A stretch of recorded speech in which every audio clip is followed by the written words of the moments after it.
We are a holistic, diverse ministry for the entire family, grounded in love in order to save the lost, disciple believers, build strong families, and be change agents for Christ in the community. We call ourselves life changers because when you connect with us, our core values of the welcome, the worship, the word, and the witness will change your life forever. Need a change? The new life experience is simply life-changing.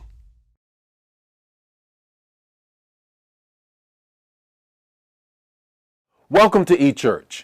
And today, tonight, or whenever you're watching it, it's all about the series on Juneteenth.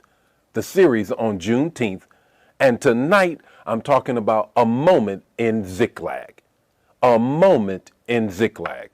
Now, you know this text, but I need you to look at it through a modern day lens. Before we get into that, before we get into me sharing the word and teaching the word tonight, I want to just say to you, first of all, I'm so glad that you are part of our eChurch. eChurch is every Wednesday night, and I have a series that the Lord placed upon my heart. And before we get into this series tonight, I want you to do a couple things. First of all, I'm going to be telling you to put things in the chat area all the time, not because I just want to see stuff in the chat area. It's because I want to make sure that people who watch this later, or even watching it now, that we create such a community of back and forth and collaboration, and you share what you got and somebody else shares what they get. And then that just heightens the moment. It heightens the revelation that all of us get. I also need you to share it. I need you to do some watch parties. All of those things will help all of us to learn the word even more. And I know that our eChurch community, that we are all about, all of us rising up so that we might understand, know, and live a better life for Christ. It's only going to make things even better for us. Now, I want to give you the opportunity to give as well. I want to give you the opportunity to give. They're going to be putting where you can give, how to give, on just beneath, so you can see it right on the screen at all times, as well as you can give on our app. You can give in so many ways. You can give online, on our website. You can give even text to give. There are multiple ways that you can give. If you're in the area, we're in the shadow of the arch. If you're in the area, you can always just come by and do old-fashioned. Get that envelope and give that way. Either way, come on, bless God's house, because the word says in Ezekiel, if you bless the Lord's house, he will bless your house. As well as just want to also extend to you the opportunity. If you're watching, if you're not a life changer, you can still plant. Your tithe belongs to your local church. Your tithe belongs to your local church. But you can plant a seed here. And if you plant a seed here, both of us will grow, because we're good seed and we know that you are too. Let's get into the word. Ready to get into the word tonight. It's all about a moment in Ziklag. A moment in Ziklag. Turn with me to 1 Samuel 30, 11 through 19. Now, I'm going to read a little bit more than I normally read, but I need you to get the whole story. Need you to get the whole thing, and then we're going to really launch into giving it exegesis and a hermeneutic that is applicable to today. Now, we said, now what is all them words coming out of your mouth, Bishop? Exegesis is us really just breaking the text down, who, what, when, where, why, and how. And the hermeneutic is making an instructional application to today. That's all we're talking about. Let's read the word. 1 Samuel 30, 11 through 19. 1 Samuel 30, 11 through 19. They found an Egyptian. Underline that. I want you to get that. Put that in the chat area right there. You've been missing that. You've been reading this text a long time, and you never seen that African man in the text. See, we often overlook, even by ourselves. They found an Egyptian in a field and brought him to David. They gave him water to drink and food to eat, part of a cake of pressed figs and 2 cakes of raisins. He ate and was revived, for he had not eaten any food or drank anything or any water for 3 days and 3 nights. Listen, David asked him, "Who do you belong to? Where do you come from?" He said, I am an Egyptian. I'm an African. Remember, Egypt is on the continent of Africa. Today, we often say Egypt, we often say Chad, we often say several of the northern Angola, we often say even Israel, we often say Ethiopia. I'm going somewhere with this. We often say the northern part of Africa. Notice how we always call the countries of the northern part of Africa the Middle East and so on and so forth. Because by design, through the maturation of history and majority culture writing history, do not want to give that continent all its just due. That's why we often use those words and not Africa. Now, when we go down South Africa, when we go down to West Africa, when we go to East Africa, notice we always say Africa. But when we say those countries, we always reserve to say the word because we're trying to avoid, here we go, the identification of Africa in the text and African people in the text and in world history. Back to the text. Just thought I'd throw that in. That was free. All right. David asked him, who do you belong to? Where do you come from? He said, I am an Egyptian, the slave of Amalekites. My master abandoned me when I became ill 3 days ago. Ain't nothing changed, has it? We raided the Negev and the Kereths, some territory belonging to Judah and the Negev of Caleb. And we burned Ziklag. Now here's the guy that burned Ziklag. Now you already know what's going on here. David asked him, can you lead me down to this raiding party? He answered, swear to me before God that you will not kill me or hand me over to my master, and I will take you down to them. He led them, 16th verse. He led David down, and there they were scattered over the countryside, eating, drinking, and reveling because of the great amount of plunder they had taken from the land of the Philistines and from Judah. David fought them from dusk until the evening of the next day, and none of them got away, except 400 young men who rode off on camels and fled. David recovered everything the Amalekites had taken, including 2 of his wives. Nothing was missing, young or old, boy or girl, plunder or anything else they had taken. David brought everything back. Now, let me give you the context of what's going on here, and then I want to look at this from a hermeneutical way, from a way of application of today. Here is the exegesis of it. Here is the who, what, when, where, and why, and how of the text. Then we're going to make a leap into several points, clearing out how we then look at this through this whole series of Juneteeth. Remember that. Remember that. Juneteenth, we're looking at this through the lens of African Americans, and I already told you that it's very important that we see the text in our lives. If we do not see the biblical text in our lives, then God is not concerned about us. And we know that he is. He is. He is. Okay, the Ziklag moment. Here, a moment at Ziklag. Here we go. Here, you already know. This is the famous time in which David had to encourage himself. He had been off doing his thing with the mighty men. When they come back to the camp at Ziklag, the Amalekites, as we have read, have already raided them, took everything. The mighty men of David says, we're going to take you out. This is too much. We followed you. Now, as a result that we followed you, we don't have anything. Our wives, our children, everything is gone. They get ready to stone David, and that famous phrase or scripture that we often quote, he encouraged himself. He prayed. He went and got the ephod from the priest. He asked God, should I pursue? Said, pursue. Now we get to the point of his pursuit to get back everything. All right?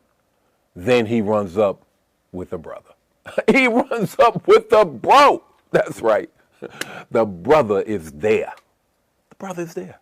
And they made the mistake of saying, you are too sick to go forward. And they leave the Egyptian, the African, there to be a part of what God is about to do. Isn't that is powerful right there. That in and of itself is enough to shout and run around the room. The fact that you see that your heritage in the text having great impact with David now recovering all. Let's go down a little deeper. Here's the first thing I need you to get. Revived. They're about to be revived. Let's read it again, 11 through 12. They found an Egyptian in a field and brought him to David. They gave him water to drink and food to eat, part of a cake of pressed figs and 2 cakes of raisins. Give him some carbs, give him some energy, give him some fiber, get him ready to go. He ate and was revived, for he had not eaten any food or drunk any water for 3 days and 3 nights. Ain't we always, somebody's always leaving us for dead, ain't they? Make that mistake, don't they? Folks, leave us for dead. So let's go back. I want you to look again at this whole thing about this Juneteenth Emancipation Day on 1865 was supposed to start a new era to be revived, a black wealth creation. Here we go. Wealth, after 12 generations of being subject to slavery, institutionalized theft of our services, 4 million African Americans were now free to earn incomes and degrees, hold property, weather hard times, and pass down wealth to the next generation. That's what it was supposed to be. Juneteenth, of the last people, Africans being set free, 250,000 in Galveston, Texas. They would surely scramble up the economic ladder, if not in one generation, then in a few. But 8 generations later, the racial gap still exists. The racial gap still exists. The typical black family has just 1/10 wealth of the typical white one. In 1863, black Americans, African Americans, own 1/2 of 1% of the national wealth. Can I say that one more time? 1/2 of 1% of the national wealth. Today is just 1.5%. Just 1.5%. 8 generations later. Hear what I'm saying. All right? Got to be revived. All right? The cause of that stagnation has largely been invisible, but hidden through all kinds of laws, redlining laws, all kinds of laws, Jim Crow, all kinds of things until civil rights. But for every gain black Americans made, even during that time, people in power created, majority culture created new bundles of discrimination, largely hidden from sight, that have thwarted again and again the economic promise of emancipation. It's a common misperception that racial wealth gap is an unfortunate legacy of a bygone era. No. Systematic, baby. Systematic. From slavery to now. The myth goes like this. Slavery and Jim Crow bred black poverty. In the 20th century, millions of black families moved out of the South. Revived, we think, chasing high wages in the urban industry. But after a few decades, the factories have closed, the inner cities decayed, and complex, tangible, or tangled up pathology that we have right now. Lower incomes and correspondingly low savings rates prevented blacks from transferring wealth to the next generation. In fact, the cost of elderly care hits that even more. The enduring barriers to black economic equality are structural rather than individual. I want you to get that. I want you to get that. You can't talk about being revived. Now, here is an African helping David to revive the economy of the Jewish people. It's in the text. He's helping them recover and revive the economy. There we are again. There we are again. All you got to see is the escalator into the middle class have slowed and stalled and have flattened out, and we're sliding backwards, baby. We're sliding backwards. And we think rushing off to the Sun Belt is going to make a difference. But in the Sun Belt, we have the same type of situations that were in the northern situation. Got to be mindful that the growth that we hope that we will see and the revival that we hope that we will see, that we will not be as the Egyptian was, as the African was, reviving somebody else's economy. I want you to get that. Reviving somebody else's economy, because that's what he did. Now, it was the hand of God. He was moving and all of that. But I want you to understand something. We got to be mindful, even in this day that we are in right now, we have to be mindful that we don't forget where we came from. Because you might be doing good, but everybody ain't doing good. Everybody's not being revived. And that's a misnomer that is dangled. That, oh, the individual. No, it's the institution that is laid out, the railroad tracks that do not lead to a greater wealth. What do you mean? What do you mean? When the pandemic hit, who was on the front lines? Who died first? Who were all of a sudden essential workers in the grocery store and driving the metro bus? Get what I'm saying? Grab a hold of what I'm saying. Here is the Egyptian, the African, reviving that economy. And here we are again. Let's look at this second thing. It's rectified. It was rectified. What do you mean by that? It is canonized. It is legalized. Notice what happens in 15:16. David asks him, can you lead me down to this raiding party? He answers, swear to me before God that you will not kill me or hand me over to my master, and I'll take you down to them. He led David down, and there they were, scattered over the countryside, eating, drinking, and reveling because of the great amount of plunder they had taken from the land of Philistine and from Judah.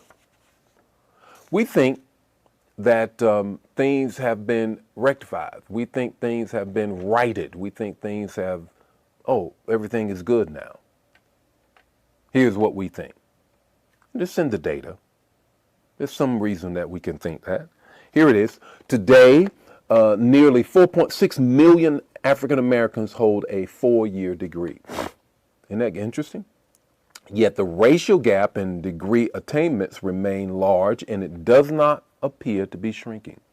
Another serious blemish on this encouraging news is that the fact a large and fast-growing majority of these degrees are not held by brothers, but held by our sisters who are strong and mighty. I ain't throwing shade. Go for it, sis. The fact is that we have to have men.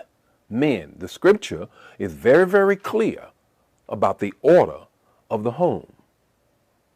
Very, very clear. And right now, we are making our men out to be, I have seen some of the most ridiculous pictures of black men in social media and all on, carrying on, because now, when you are not in your right place, you put on the person who is taking your place clothes. You miss what I just said. When you are not in your right place, when you are not the head, when you are not the leader, when you are not the one that has the job, when you're not the one and you have abdicated your position, then you take on the effeminate character of the one who is. And that's exactly what you see going on in our community. By design, we are erasing the black man. By design.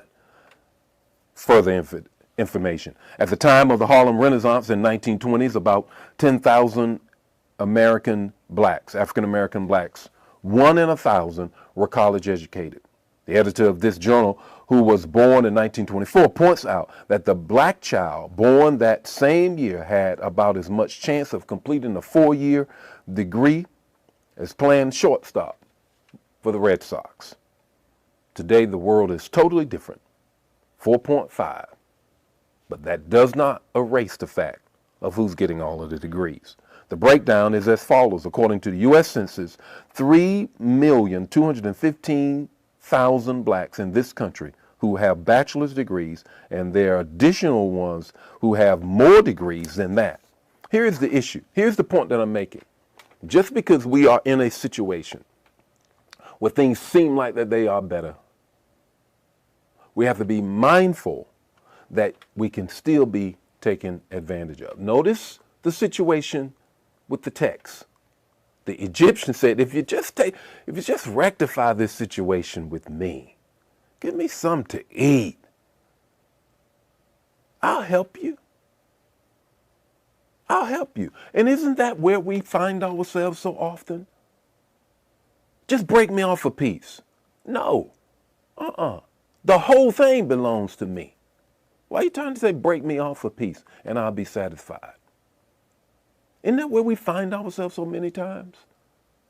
I can rattle off these statistics, and majority culture will rattle off these statistics and talk about, oh my God, look at where we have come from. Yes, but that does not make everything better. We have to recover. We have to recover. That's the third thing. Third and final thing. We have to recover.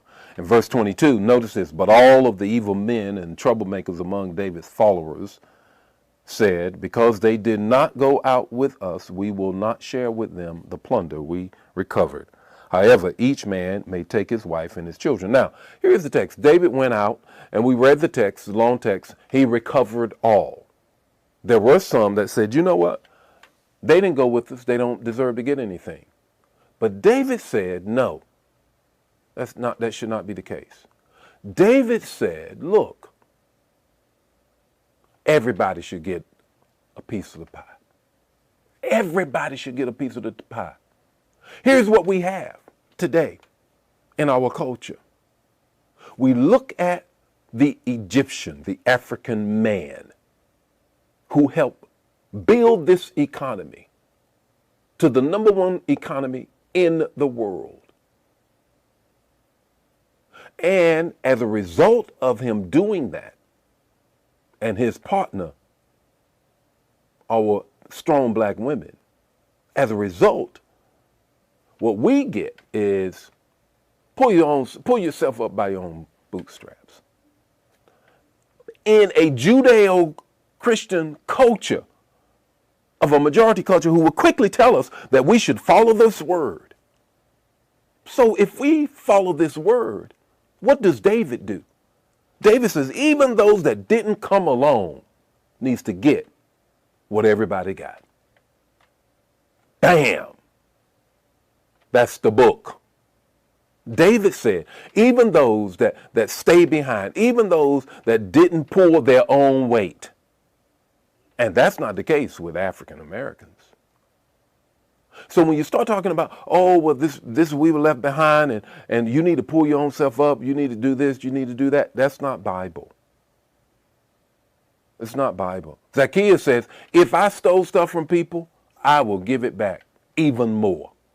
When salvation came to his heart, he wanted to get things right. There was restitution. And so should it be today. So should it be today.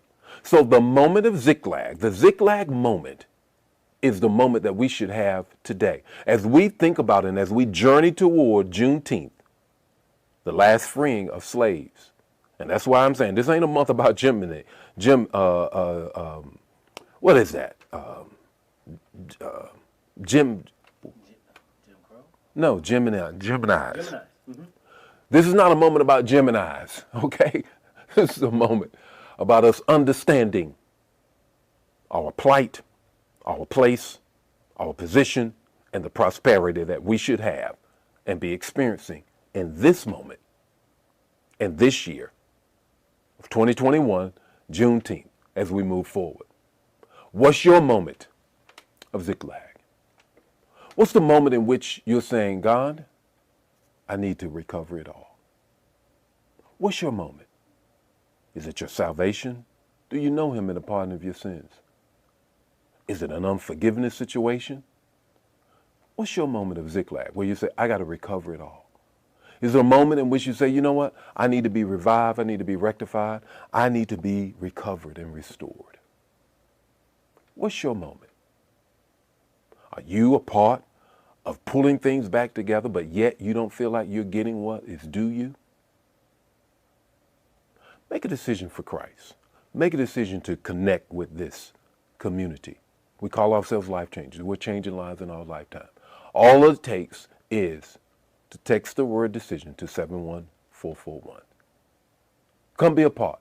One of the fastest growing churches in the St. Louis metropolitan area, where we take the text, exegete it, and teach you in a hermeneutical way that then helps you to make application to the life you're living today. The life you're living today. And all of the things that you're up against today, so that you can see that God has a word for you. The Lord be with you. May his face shine upon you and give you peace. Connect with us. Make a decision for him. Connect with us on our online campus. Connect with us with respect to just coming to the church. Connect with us with giving your life to Christ or wanting more information to 71441. Text that word decision. God bless you. I'll see you next week with more Juneteenth series as we lead up to Juneteenth, where I will minister a word on Father's Day that deals with orange is the new black. God bless you. Bye now. Life Changers, before you close eChurch, don't forget to give your tithes, offering, and generosity matching. There are multiple ways to give. May God bless you, and thank you for being a part of eChurch.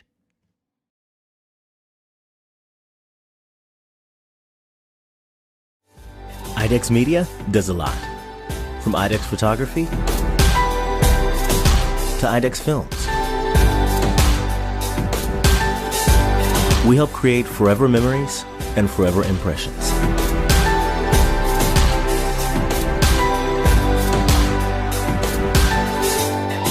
Image a nation, image a world. IDEX Media.